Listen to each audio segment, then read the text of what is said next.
Hello, it's Alex Rozier here. Today we're mixing things up a little bit, going beyond what we typically talk about on this channel, which is how my family earns, spends, and invests our money. Today we're doing a DIY project on how we expanded our 400 square foot apartment that my family of 3 lives in downtown San Francisco with a sleeping loft. I'm going to show you exactly how we built it, step by step, as well as the materials you would need if you want to build it at home.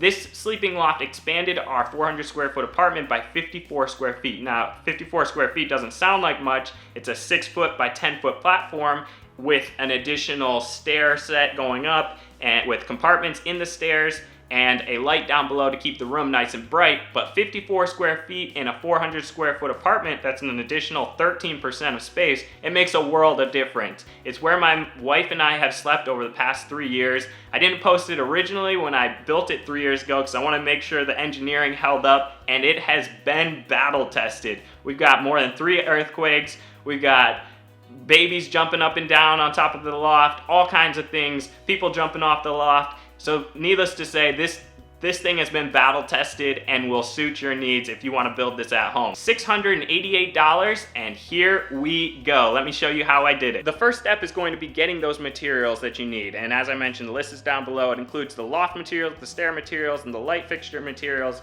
Everything you need to get this thing done and up. We secured it directly into the wall itself, and a lot of people asked, well, what are you gonna do? You're renting this apartment now. What are you gonna do when you move? Like, aren't you gonna have a problem there?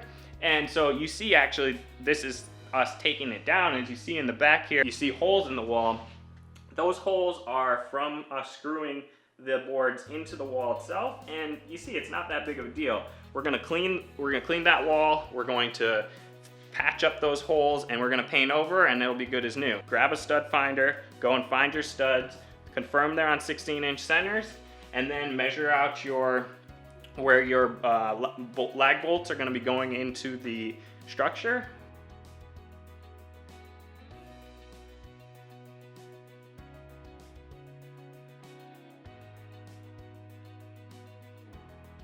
Pre-drill into the perimeter supports, pre-drill into the walls, and then go ahead and start putting up the perimeter support once you have everything pre-drilled and once you have the joist hangers on there, and you're all set. It's pretty straightforward. You screw into the walls first, then you hang up, you put the 2x4s into the joist hangers, you nail those in, and your structure's up and ready to go. Now, I need some stairs, some floors, and ceilings, and we got ourselves a sleeping loft. Let's do it.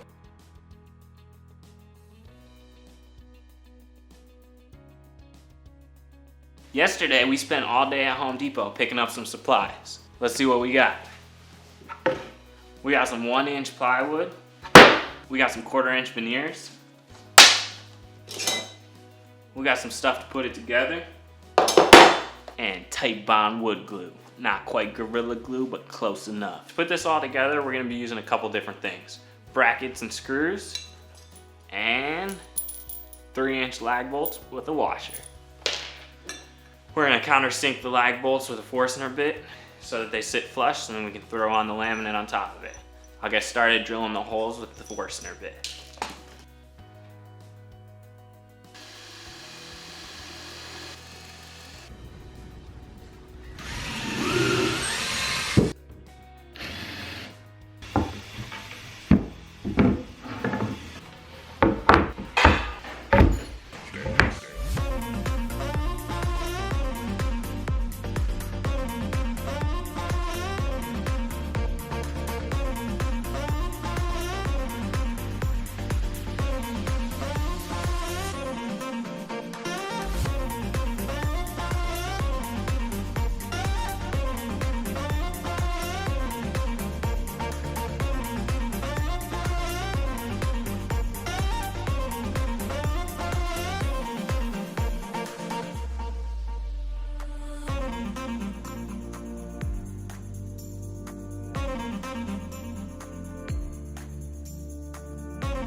Alright, now it's time to paint this thing white.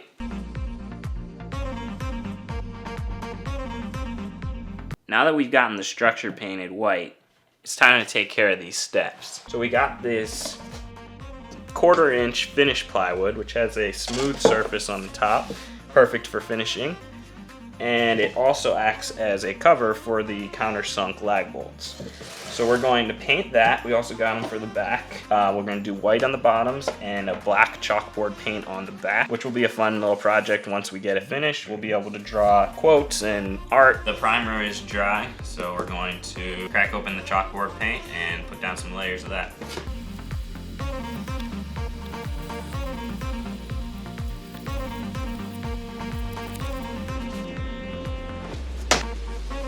Once you have the backs and the tops of the stairs cut to size and you have a couple of coats on them, it's time to secure them to the backs and tops of the stairs.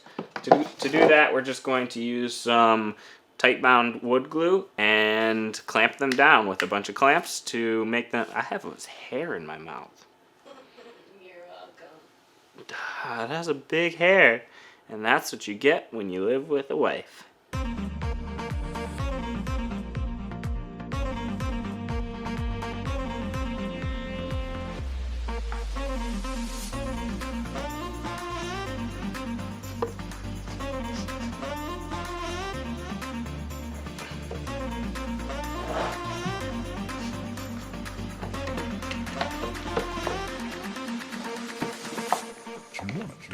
We've got the tops and the backs of the stairs glued on.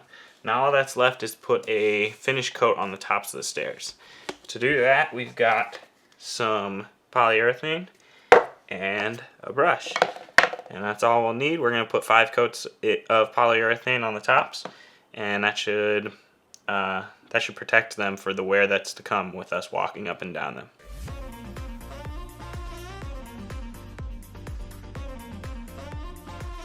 Now that we have the stairs finished, we're pretty much done with the loft. Except for... So let's lay a floor down there.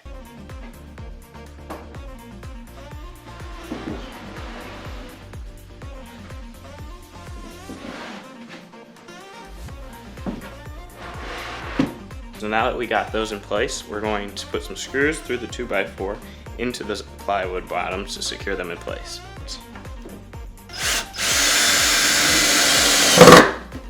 And we'll do that a few times in different places amongst the board to keep it from creaking when you're on top. All right, it's time for the ceiling. We've got these 1/4 inch plywood sheets we're gonna throw up on top. For this process, you're probably gonna want to recruit a friend to help you hold the boards up as you screw them in place.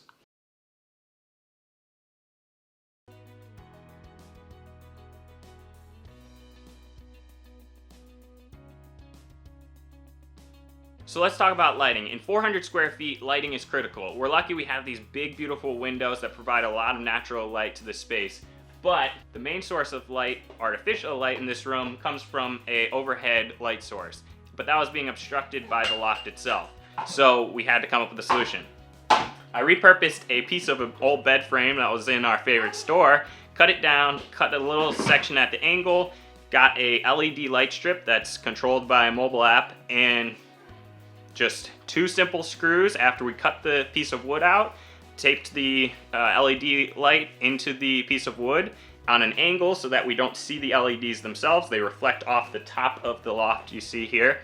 And there you go. We can turn the lights on and off from our app or using Alexa. Alexa, turn the lights off. Just like that.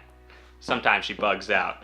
The ones up top are also triggered by Alexa, so let's do it. Alexa, turn the lights on.